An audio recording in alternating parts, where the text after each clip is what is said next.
Hello viewers, আসসালামু আলাইকুম। আপনারা সবাই কেমন আছেন? আমার আজকের রেসিপি থাকবে খ্যাপসা। এটা একটা রিকোয়েস্টের ভিডিও। আশা করি আজকের ভিডিও আপনাদের ভালো লাগবে। খুব সহজ করে দেখানোর চেষ্টা করব। আমি নাজিসের চাল দিয়ে আজকে খ্যাপসা রান্না করব। প্রথমেই আমি চালটা ভিজিয়ে রেখেছি, তারপর টক দইটা বানিয়ে নিচ্ছি। বাকি উপকরণগুলো আমি রেডি করে নেব। খ্যাপসা রান্না করার জন্য টক দইটা অবশ্যই লাগবে। আপনার হাতের কাছে না থাকলে টক দই আপনি এভাবে দুধ দিয়ে লেবু দিয়ে বানিয়ে নিতে পারবেন। আমি 3 রকম বাদাম বেটে নিয়েছি। দেখেন টক দইটা পড়ে গেছে। এখানে 3 আইটেমের বাদাম, কাজু বাদাম, কাঠবাদাম আর পেস্তা বাদাম দিয়ে দিলাম খ্যাপসার মশলা। খ্যাপসার মশলাটা আমার নিজের হাতের তৈরি। 1.5 চামচ দিয়ে দিলাম লাল মরিচের গুঁড়ো, স্বাদ মতন লবণ। 4টা দিব পেঁয়াজ কেটে। এবার আমি পেঁয়াজের বেরেস্তার তেলটা দিয়ে দিব। একটু মেখে নিয়েছি সব কিছু হাতে। পেঁয়াজ বেরেস্তা দিব, বাকি উপকরণ দিব ধাপে ধাপে। এটা রেস্টে রাখার কোনো প্রয়োজন নেই, সাথে সাথে আমি চুলায় দিয়ে দিব। চুলায় একটা ফ্রাই প্যান দিয়ে সরিষার তেল দিয়েছি পরিমাণ মতো। এরপর 2টা এলাচ, 2টা দারচিনি, একটা তেজপাতা, কয়েকটা গোলমরিচ দিয়েছি। ব্যাস এই পর্যন্তই মশলা। এরপর আমি চিকেনটা দিয়ে দিব। এখানে চিকেনটা দিয়ে নাড়াচাড়া দিয়ে দিব। দেখেন কতটা পানি উঠে গেছে। এই পানিতেই আমি চিকেনটা ভালো করে 80% রান্না করে নেব। এদিকে আমি যে চালটা ভিজিয়ে রেখেছিলাম সেই চালটা আমি একটু সিদ্ধ করে নেব 80%-এর মতো।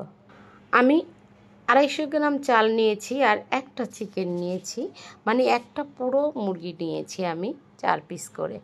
আমি মুরগির মাংসটা উঠিয়ে নিয়েছি, তারপর আমি রাইসটা সিদ্ধ করা দিয়ে দিয়েছি। এখানে একটু নাড়াচাড়া দিয়ে তারপর মাঝখানে একটু জায়গা করে আমি চিকেনগুলো বসিয়ে দিচ্ছি। এবার আমি বাকি উপকরণগুলো দিব। এখানে দিব আমি আলু বাখারা দিব, কিশমিশ দিব, পেঁয়াজ বেরেস্তা দিব, কিছু কাঁচামরিচ দিব। তারপর উপর থেকে রাইসটা দিয়ে ঢেকে দেব।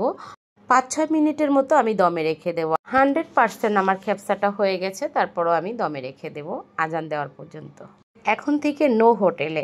এভাবে খ্যাপসা বাসায় তৈরি করে একবার খেয়ে দেখবেন কেমন লাগে। প্লিজ ভিডিওটা ভালো লাগলে অবশ্যই ফেসবুক পেজটি ফলো করে ইউটিউব চ্যানেলটি সাবস্ক্রাইব করে দিবেন, আর একটা লাইক দিয়ে একটা ছোট করে কমেন্ট করে দিবেন আজকের খ্যাপসার রেসিপিটা আমার কেমন হয়েছে। স্বাস্থ্যসম্মত খেতে হলে বাসায় রান্না করে খেতে হবে এভাবে। এতটা মজার, আপনি বাসায় রান্না করে না খেলে মিস করবেন। সাথে বানিয়ে নিয়েছি গরুর মাংস দিয়ে টিক্কা কাবাব। আসলে ভিডিওটা বড় হয়ে যাওয়ার কারণে সব কিছু দেখানো সম্ভব হয় নাই।